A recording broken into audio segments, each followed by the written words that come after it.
mucha dispersión. El hecho de que el movimiento universitario no tenga un enemigo bien identificado hizo que se dispersen las fuerzas. ¿Por qué? Porque era una cuestión gremial, era una cuestión política también. Ahí había fuerzas de izquierda, habían colorados en el movimiento combativo, habían liberales, etcétera. Y terminó la dictadura y todas esas fuerzas como que se fueron a sus partidos, a sus organizaciones, ¿verdad? Y dejaron de lado un poco la tradición de la organización universitaria. Eso por un lado. Entonces, a partir de la caída de la dictadura también hubo muchos elementos que hacen pensar que hubo avances así importantísimos. Prácticamente ya íbamos a cambiar toda la universidad, ¿verdad? Pero en ciertos momentos hubo otra vez reflujo, ¿verdad? O sea, como que se sentó otra vez el movimiento universitario.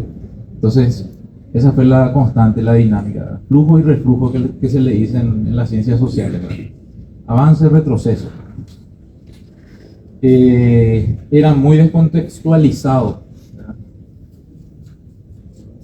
Después le voy a mostrar experiencias donde habían grupos muy claros, muy concretos, muy combativos, pero en general como movimiento, ¿verdad? Estaba bastante descontextualizado, es decir, no sabíamos, digo, yo estaba incorporado también, si trabajar solamente lo gremial, si trabajar lo político, si aliarnos con este o con aquello, ¿verdad?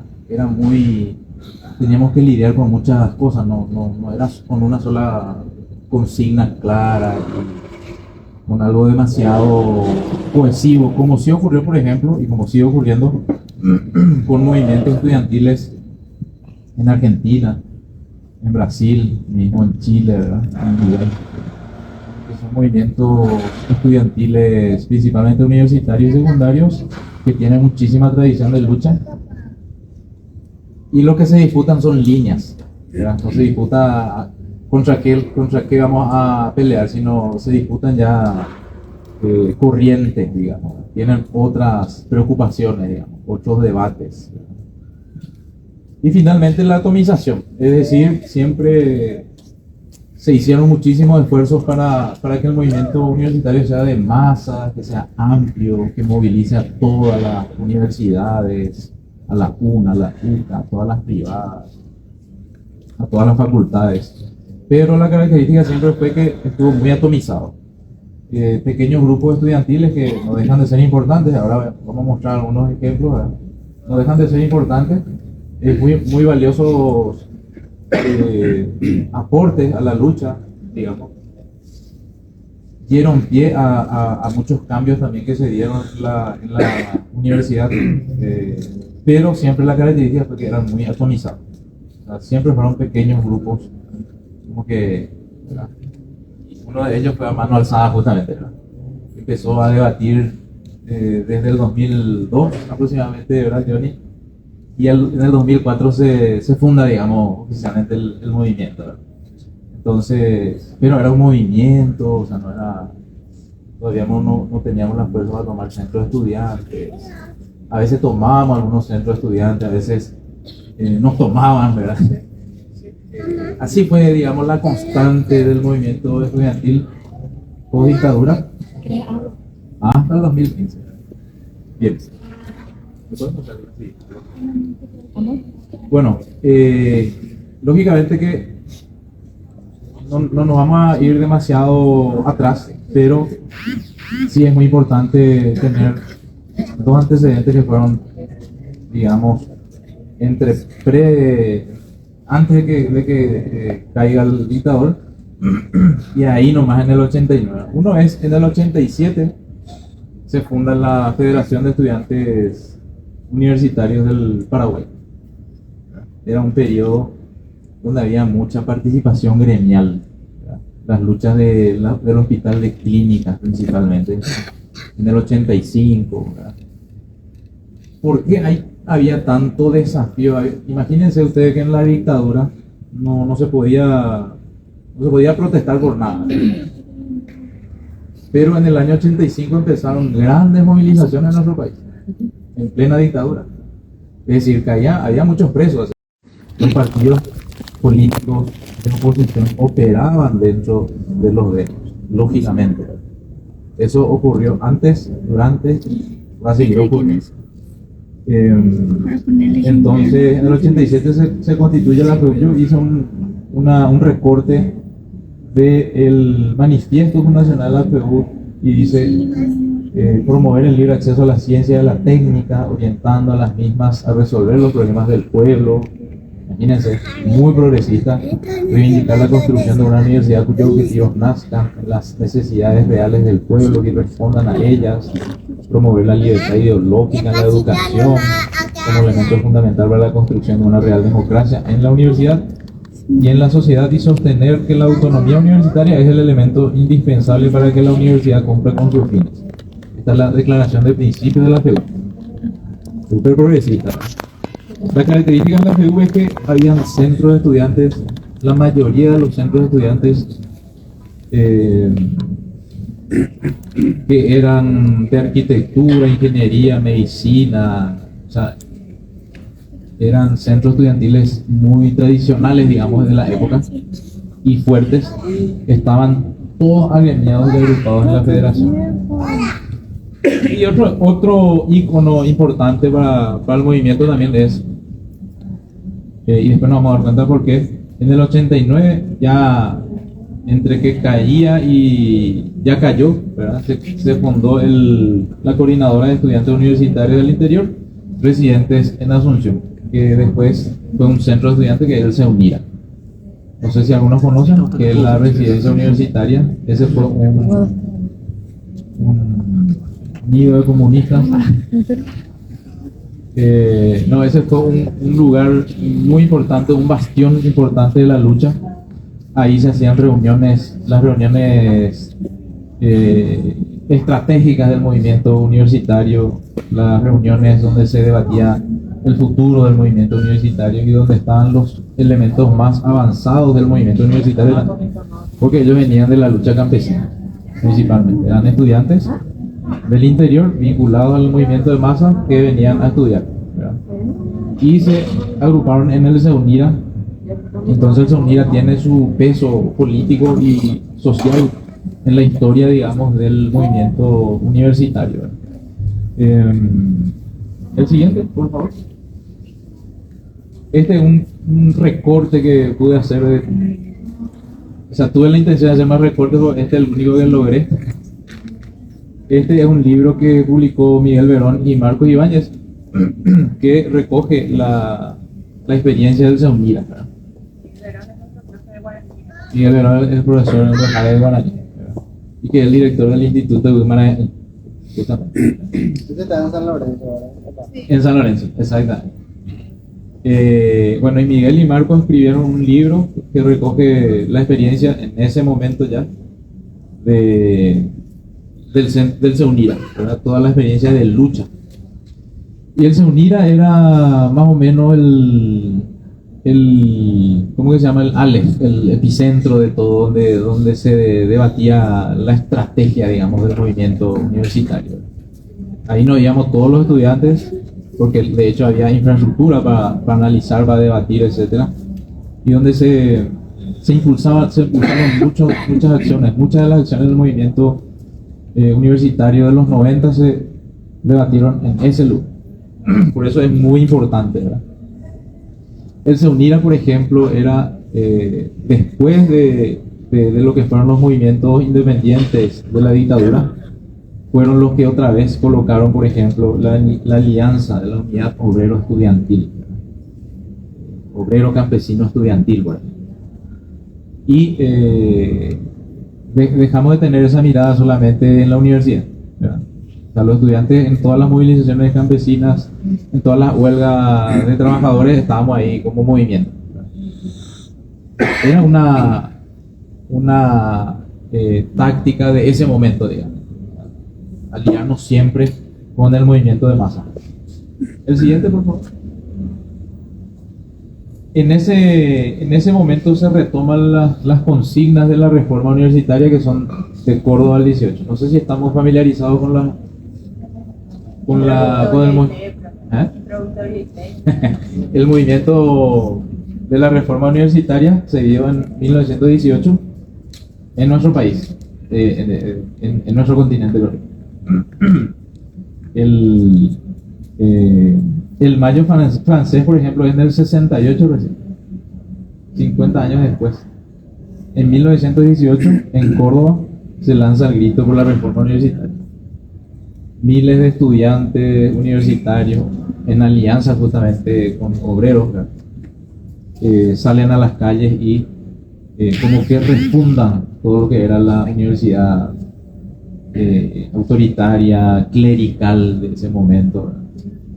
Y colocan estas aparentemente sencillas consignas, ¿verdad? Que son el gobierno paritario. Hasta ese momento solamente estaban gobernados por los docentes y directivos, ¿verdad?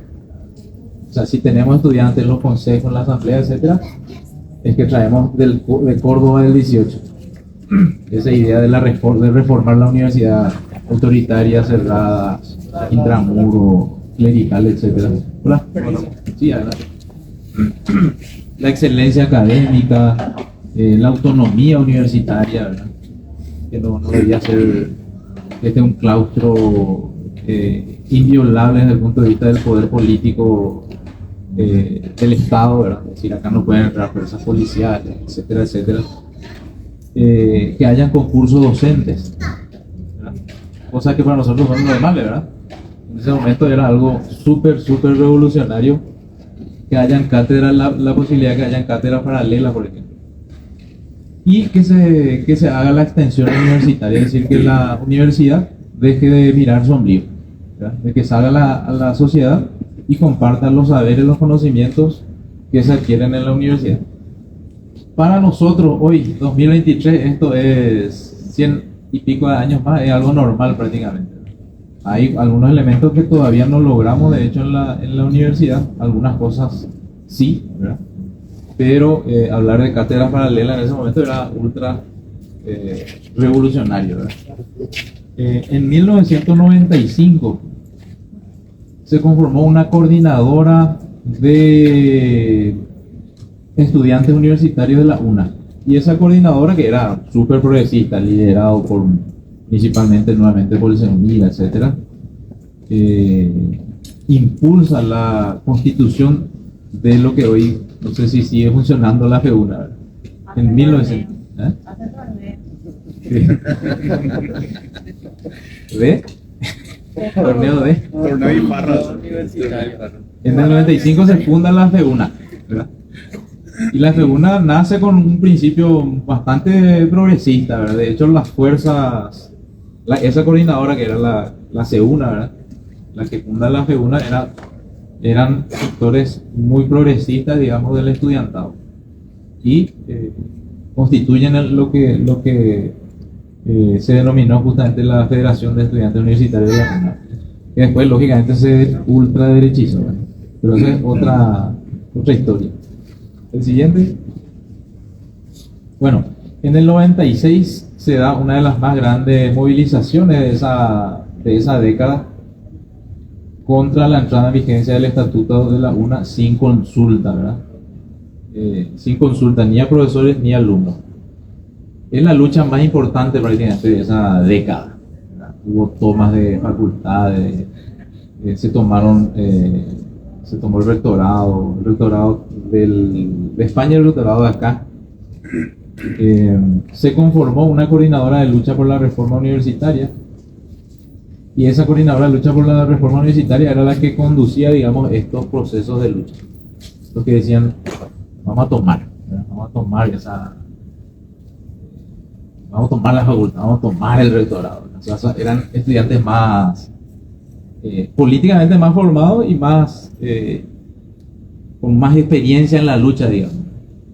Entonces, igual, tomar el día es bastante osado, ¿verdad? Igual no creo que le pase a la toma de la UNAM, por ejemplo, que duró, no sé, un año por ahí.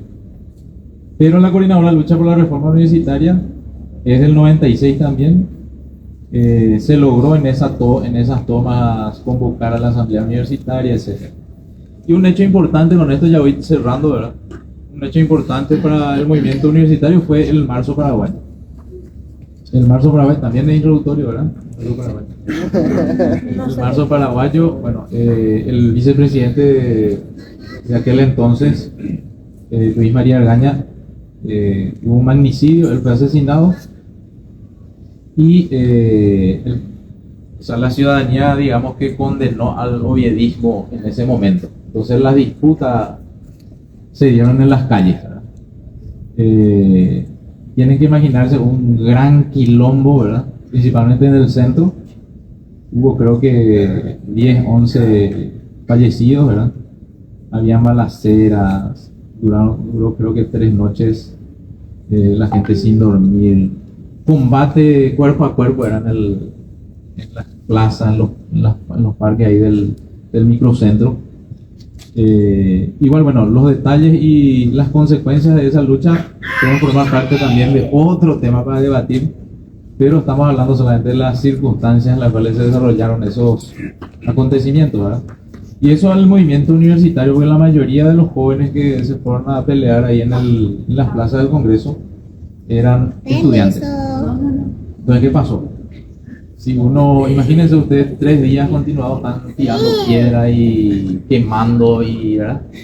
O sea, estar directamente en un entrenamiento, prácticamente un entrenamiento militar, ¿verdad? Vos te vas a la facultad y te parece una joda la facultad, ¿verdad?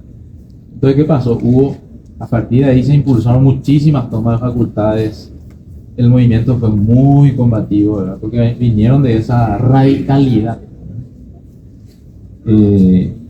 Eso fue lo que marcó, digamos, el fin de ese periodo del 99.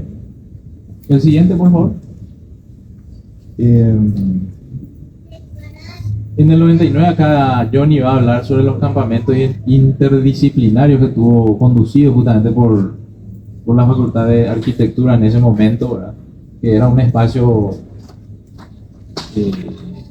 realmente demasiado enriquecedor para los universitarios, porque por primera vez teníamos un espacio nuestro propio, que no era de la facultad, no era de ninguna universidad, éramos nosotros mismos que hacíamos la extensión. Y era como una escuela viva de todos nuestros aprendizajes. Si yo estudiaba, si yo estudié letra, me iba a enseñar en las escuelitas. Si estudiabas arquitectura, te ibas a trabajar en diseño, en los asentamientos campesinos, etcétera, etcétera. Entonces fue una experiencia muy interesante. Muchísimos estudiantes pasaron por esa experiencia y acá le tenemos uno de los fundadores justamente. Finales de los 90, después de esa chispa, hubo otra vez un reflujo, como les decía al principio. Se debilitó justamente el sector más progresista de la universidad. En ese momento los colorados hacen un contraataque feroz nuevamente, ¿verdad? Toman prácticamente todos los centros de estudiantes de nuevo. Hay un bajón en todo el movimiento universitario. El siguiente, por favor. Y en los 2000, de a poco, la gente se fue reagrupando, el movimiento estudiantil se fue reagrupando de a poco. En el 2002, la experiencia de filosofía y trabajo social, que estuvieron, digamos, principalmente encabezando las luchas contra las privatizaciones, que era una lucha del Congreso Democrático del Pueblo. ¿Qué era el Congreso Democrático del Pueblo? Una alianza de sectores campesinos, sectores sindicales, sectores políticos, y ahí metimos los estudiantes de nuestra cuchara, ¿verdad? Y salimos a las calles para protestar contra las privatizaciones que estaban siendo impulsadas justamente por González Macri, que era el presidente en ese momento. La consigna era no a las privatizaciones, no al ALCA, no al terrorismo de Estado, y con esa consigna salimos todas las calles, el movimiento universitario en alianza con el movimiento campesino principalmente.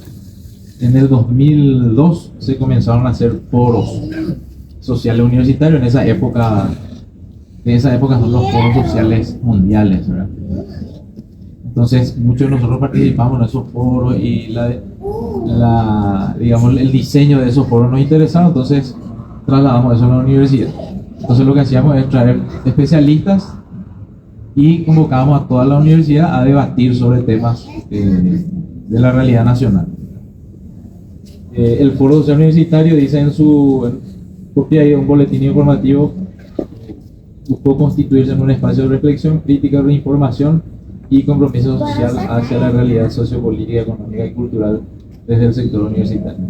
El Foro Social Universitario duró hasta el 2006, 2007 aproximadamente, si no me falla la memoria.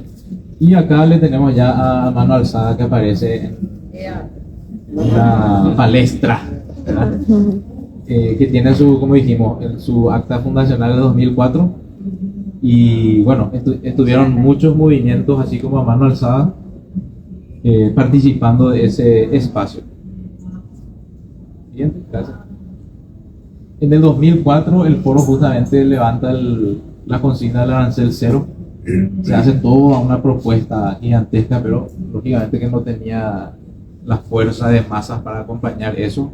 Por tanto, una de las estrategias que se impulsó lógicamente era ampliar mucho más el espectro y mucho más allá del Foro Social Universitario. Y en el 2004 se convocó, creo que en septiembre, recuerdo muy bien que fue acá el acto de constitución. ¿Te acuerdas, Yanni, verdad? En este patio se hizo la constitución del frente que se llamó, tenía un chorizo, era su nombre, ¿verdad? Frente de Defensa de la Universidad Nacional y del País, FEDUM. Y acá imagínense que hay 300 delegados, había más gente, pero había 300 delegados que tenían voz y voto en esa constitución, etcétera. Fue una cosa espectacular. Y es como que le dio esperanza otra vez al movimiento, porque vinieron centros estudiantiles históricos que estuvieron un tiempo tomados por la FEUNA, por los colorados, digamos, y que se unieron a este frente, ¿verdad? Que tenía una consigna mucho más progresista, por ejemplo, democrática y movilizadora principalmente, ¿no? Porque sabemos que en ese momento la FEUNA por lo menos era cero movilizarse, cero salir a las calles y cero protesta. En el 2005 hubo una movilización contra recortes que se ganó justamente, ¿verdad? Pero eran así puntuales, así como dijimos al inicio, ¿verdad? Muy ir, después venir otra vez, no fue una cosa que después tuvo una proyección, por ejemplo. ¿Qué dice el manifiesto de constitución del FEDUM?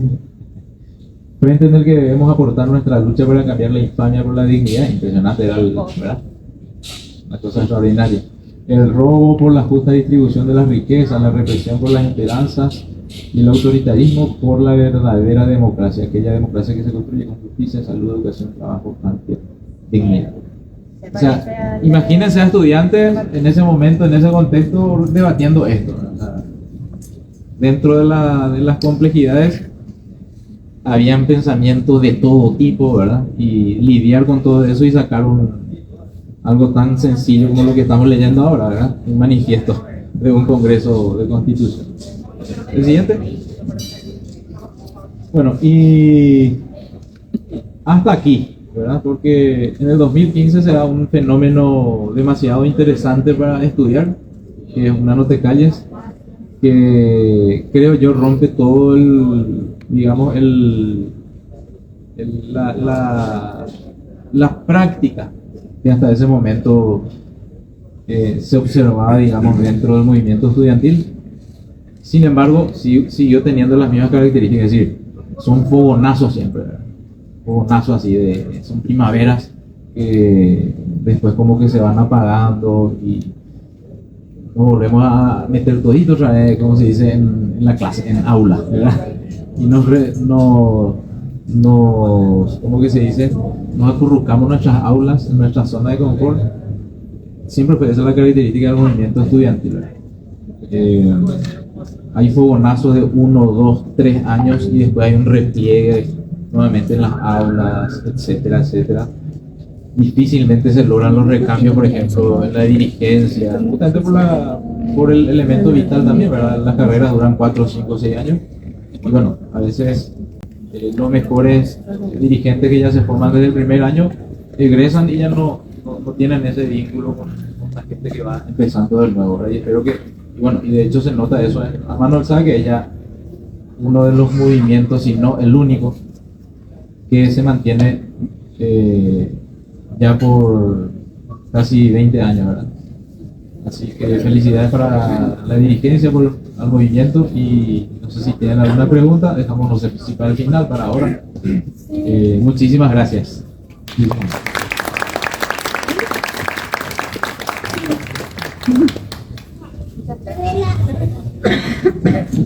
Queremos hacer un espacio de preguntas así cortito, ¿verdad? Tipo, entonces, sobre este tema, sobre lo que expuso el profe, si es que tenemos unas cuantas preguntas, aprovechamos el espacio para hacer más en conversación también del encuentro. Vamos a ver, hacer 10 minutitos por ahí, ¿verdad? 5, vamos a tomar. No, no.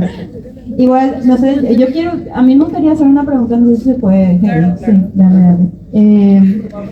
Yo tengo una consulta para el profe, ¿verdad? Pues si es que sabemos como que desde más o menos en qué década, en qué momento empieza a existir organización estudiantil universitaria en Paraguay, si es que hay algún registro de eso, más o menos para saber, ¿verdad? Tipo, porque, no sé, tenemos como que esta idea, la gente o no sabe lo que es un movimiento así generalmente, o piensa que el movimiento que ve en su facultad es el único que existe, y que generalmente es como que para ganar el centro de estudiantes, ¿verdad? O para ganar alguna elección. Esa sería la consulta. Bueno, yo no soy tampoco una luminaria de la historia del movimiento, pero lo poco que aprendí me lleva, por ejemplo, al año 1926 al 29, que hubo un movimiento, no sé si llamarlo movimiento, pero sí habían estudiantes universitarios que impulsaron la reforma universitaria, por ejemplo, donde estaba Oscar Trade y otros estudiantes de la época. Pero no hay ninguna, digamos, una huella así, digamos, clara de que hayan sido un movimiento. Milda Rivarola escribió un artículo sobre ese tema. Era una época, de hecho, donde había bastante organización sindical, principalmente anarquista y comunista, ¿verdad? Aunque no lo crean, prácticamente todos los sindicatos eran o anarquistas o comunistas, ¿verdad? Se disputaban en todo caso sus líneas. Y después tenemos el otro antecedente, pero tampoco podemos llamarlo movimiento, sí, el 59, que es la visita de Rockefeller, donde hubo un fervor del movimiento estudiantil secundario y universitario para protestar por la venida de Rockefeller. Y después ya hay una cosa más clara, ¿verdad? A partir de la década del 60, del 70, que tiene que ver con el movimiento independiente, que ya se puede decir que tiene una característica más sólida, más clara, más contundente, más orgánica, digamos, de lo que se podría entender hoy día como movimiento estudiantil universitario. El movimiento estudiantil independiente y el movimiento independiente que luchó en la época de la dictadura estaba muy vinculado a los grupos de izquierda principalmente, pero ya tenían una cabeza, de hecho, por la lucha contra la dictadura, una cabeza mucho más ordenada y sistematizada, digamos, de lo que quería, digamos, el movimiento universitario en esa época. Como todo movimiento fue duramente reprimido, y como todo movimiento de la época también tuvo que aprender algo que nosotros hacemos así a la ligera, ¿verdad? Tácticas de seguridad, tácticas de acciones clandestinas. Las reuniones mismas eran clandestinas y tenían su propia característica y su propia dinámica. Pero esos son más o menos digamos que los antecedentes, ¿verdad?, más importantes de lo que es un movimiento estudiantil universitario en nuestro país. Pero más claramente, como les decía, creo que el movimiento independiente que funcionó en la época de la dictadura es el movimiento universitario que tuvo más solidez, digamos, en su propuesta, y lógicamente no había espacio para titubear en la época, digamos. Muchos de los universitarios, de hecho, estuvieron muy ligados a lo que fue la OPM, ¿verdad? Entonces, y que posteriormente fueron prominentes dirigentes políticos también. El fundador, por ejemplo, de la FEU, que fue ya de la década del 80, fue Héctor Lacoñat, que hace poco falleció justamente. Y la dirigencia principalmente siempre fue la dirigencia de la Facultad de Medicina, la Facultad de Ingeniería, ¿verdad? Que eran los centros más combativos, digamos. Bueno, no sé si respondí a tu pregunta, pero eso es lo que está más claramente identificado como movimiento universitario, ¿verdad? Principalmente. Yo tengo una consulta, pero es como más pensar, o sea, saber, ¿cómo decir? Preguntarte qué pensás sobre esta cuestión de la eterna transición, ya que vos estuviste en un momento en donde se luchaba contra la dictadura y había como algo visible con quién luchar. Desde tu punto de vista, ¿cómo estamos ahora? ¿Estamos en un eterno reflujo? O sea, La teoría del eterno retorno, Hegel. No. No sé si acá en la facultad alguna vez pudieron hablar sobre Bauman, ¿verdad? Las sociedades líquidas. Todo está muy disperso desde el 2000 para adelante, ¿verdad? Con el neoliberalismo, la globalización, que para nosotros ya, para ustedes mejor, que pertenecen a otra generación, es un tema corriente, ¿verdad? En nuestra época, cuando llegó Internet fue todo un descubrimiento. De hecho, acá vivíamos junto acá con Johnny y nos conectábamos por Internet.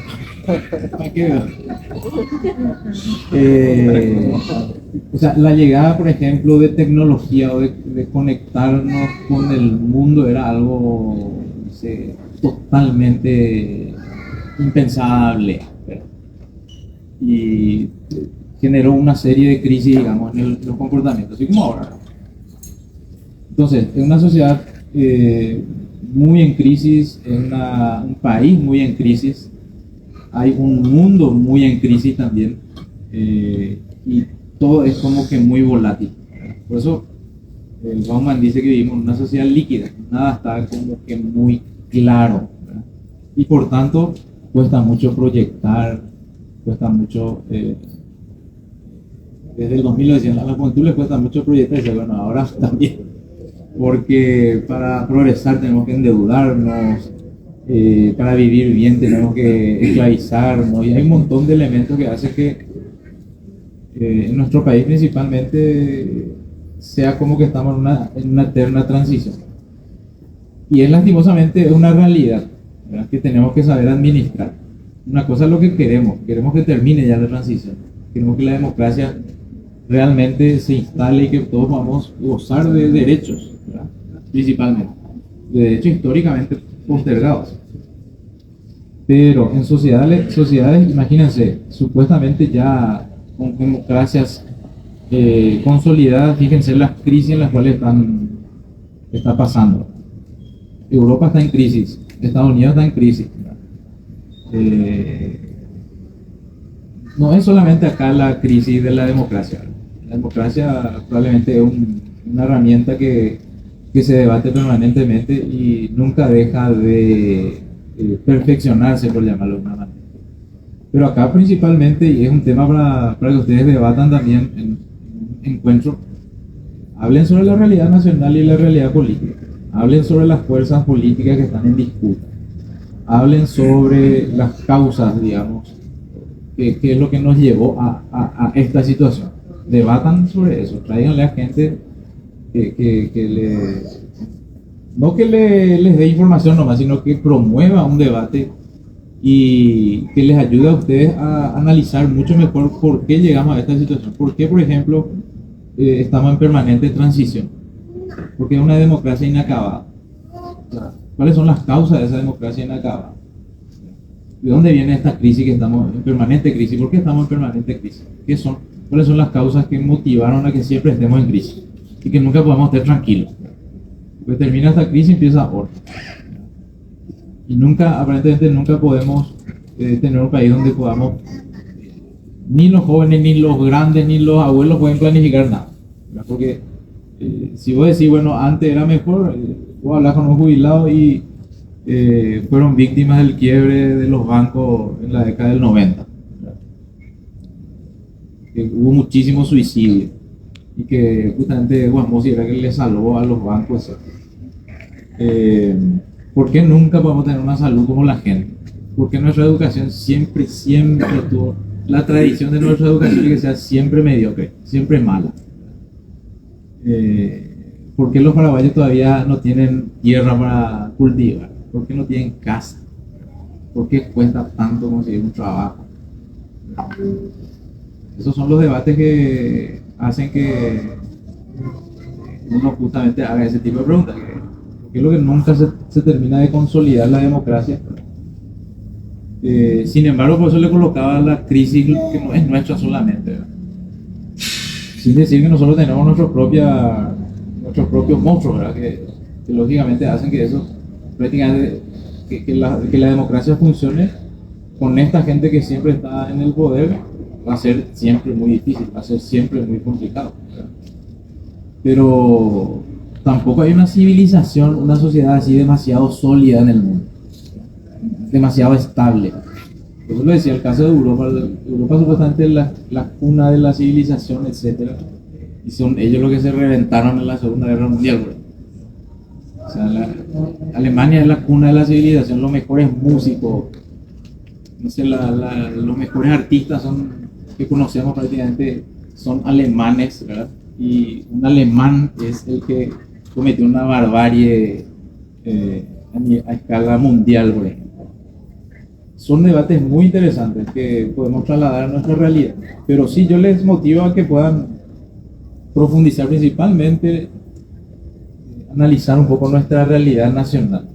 Y para analizar la realidad nacional necesariamente tenemos que escarbar en la historia, porque todo tiene una explicación histórica, todo tiene una explicación, como quieren decirlo los cientistas sociales, ¿verdad? Una explicación dialéctica, ¿verdad? O sea, hay explicación racional, hay explicación científica para analizar lo que nos pasa. No estamos hablando acá de darle explicaciones divinas a nuestra situación, sino que sí, hay ciencia, hay investigaciones, hay demostraciones concretas, pruebas, mediciones, análisis políticos que indican muchísimos elementos para poder entender por qué estamos en esta situación. Ahora sí, muchas gracias.